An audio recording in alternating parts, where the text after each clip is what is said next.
Bakit ka nagko-cry? Nada yung fish natin. Ah? Wala ka na fish?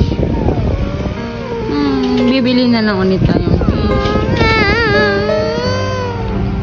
Ayun nga guys, kung hindi nyo napapanood yung isang ko video, panoodin nyo kung paano ko binili si Bluefish. Watch nyo guys.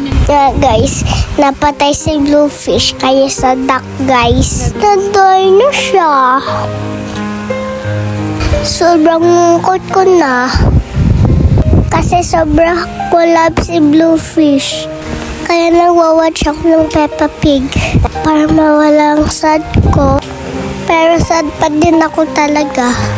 Napre-pretend lang ako ng strong. Kaya naman, ayun nga, naglabas kami. Nagawa kami outside.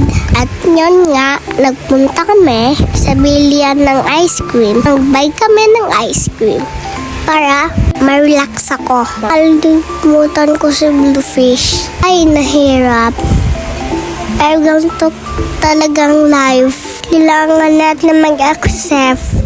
Ano yan? Ano yan? Bakit broke yung heart mo? Ano sabi mo kanina? Whisper ka. Go. Mami, paminig mo sa akin para hindi Sige. na people. Kasi nagay ng fish ko. Kaya? Kaya broken heart ko. Eh, ba't ka kumakain ng ice cream? Kasi favorite ko to. Para Parang chillin ako. chilling ka. Okay, eat mo muna tayo guys. Kaya yun nga guys, dam na kami mag-eat ng ice cream. Away na kami. Hanap muna kami ng ibang food. Nag-hungry ako ulit mamaya.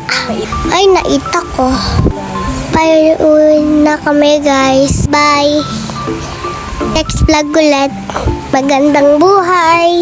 Good vibes always. God bless. Grabe, mama!